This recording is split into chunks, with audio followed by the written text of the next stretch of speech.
উনুন test of Bengal, সহজে রান্না শেখার ঠিকানা। আপনাদের সাথে আমি পায়েল। শুরু করছি আজকের রান্না। আজ আমি রান্না করে নিচ্ছি বাংলার হারিয়ে যাওয়া বা পুরনো দিনের একটা রেসিপি, মাংসের গড়গড়া। আর যেহেতু মটন দিয়ে করছি তাই রেসিপিটির নাম মটন গড়গড়া।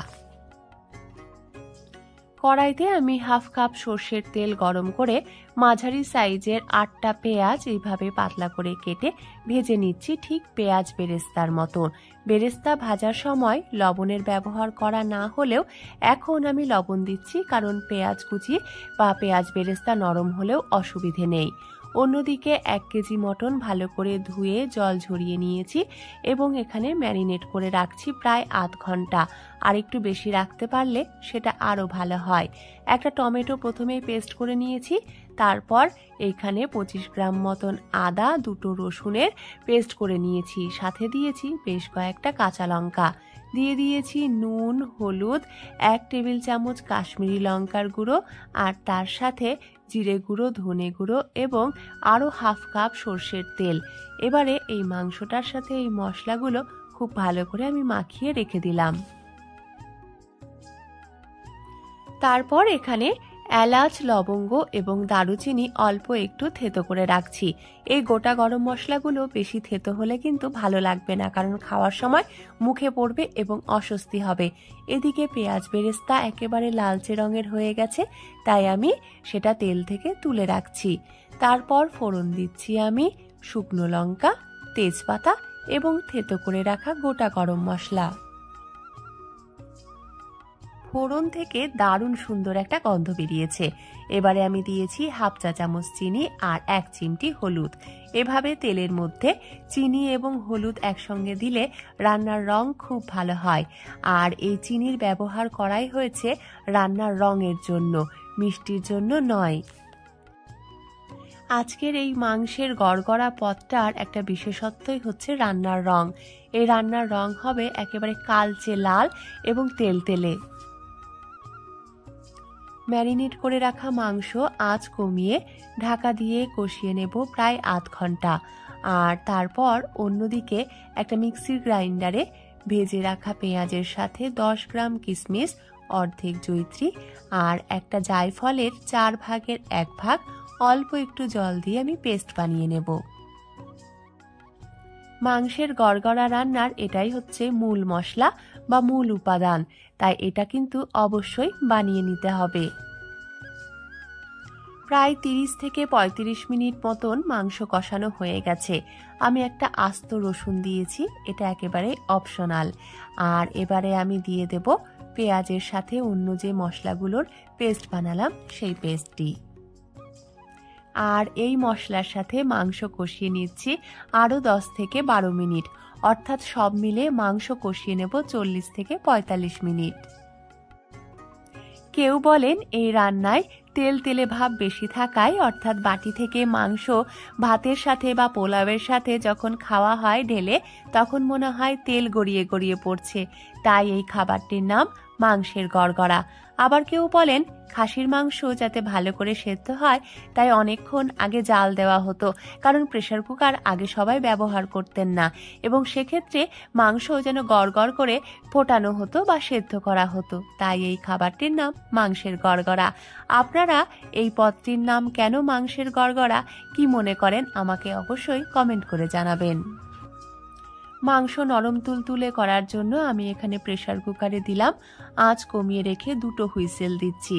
আপনাদের যেমন প্রয়োজন সেই অনুযায়ী হুইসেল দেবেন, তবে ঢাকনা সাথে সাথে খুলবেন না। এবারে আমি ঢাকনা খুলে নিচ্ছি, অর্থাৎ প্রেসার কুকার এখন ঠান্ডা হয়ে গেছে। দেখুন রান্নার রং কত সুন্দর হয়েছে আর উপরে কতখানি তেল ভেসে উঠেছে। এবার আমি উপর থেকে এইভাবে একটা হাতার সাহায্যে বেশ কিছুটা তেল তুলে রাখছি, যাতে করে রান্নায় তেল তেলে ভাব বজায় থাকে। মাংসের গড়গড়া রান্নার আরেকটা বিশেষত্ব হচ্ছে এই রান্নায় খুব বেশি ঝোল থাকবে না, তবে গ্রেভি থাকবে। তাই আমি প্রেসার কুকারের ঢাকনা খুলে যখন দেখলাম ঝোলের পরিমাণটা একটু বেশি আছে, তখন আবার গ্যাস জ্বালিয়ে ঝোলের পরিমাণটা একটু কমিয়ে নিচ্ছি।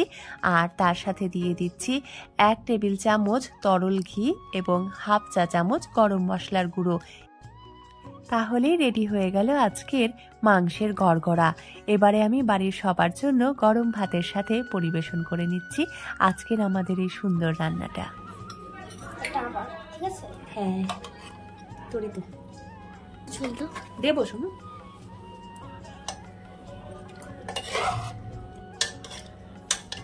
লবি তো চলে এসছে।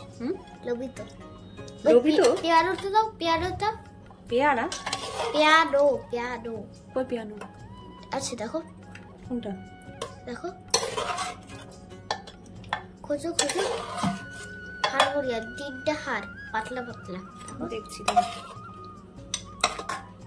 এটা না, এটা না। আচ্ছা আচ্ছা, আমি পরে চেঞ্জ করে দিচ্ছি। বুঝি আঁকি দেখ। আমি দেখি যাও না। ঠিক আছে, আমি দেখি কোথায়। দেখছি তারা আছে কিনা। দেখি আমি কোথায় দেখি। এটাও না।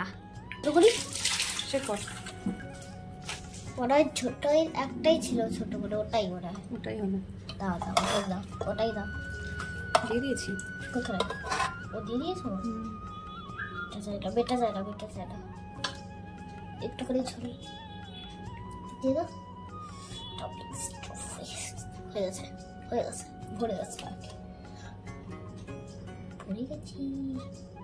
এত মাংস যায় না কেন? তুই তো একটা নতুন শব্দ বললি, কি যেন লোভী তো চলে আসছে।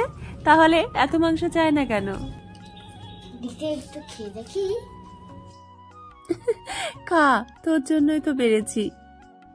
মাংস পরিবেশনের এই দৃশ্যটা আপনাদের কাছে এতক্ষণ এই জন্যই আমি দেখাচ্ছি, যাতে আপনারা বুঝতে পারেন যে এই রান্নাটা কতটা লোভনীয় এবং সুস্বাদু হয়, যে বাড়ির ছোট থেকে বড় সবার খেতে খুব ভালো লাগে।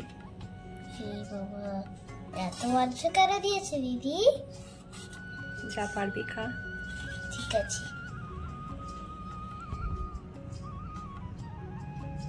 বাবা চলো তুমি দিয়ে দাও,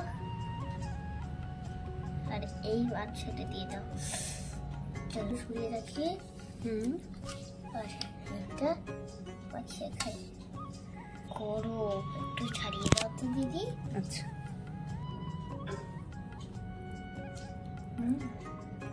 সেদ্ধ হয়েছে দিদি, তাই না?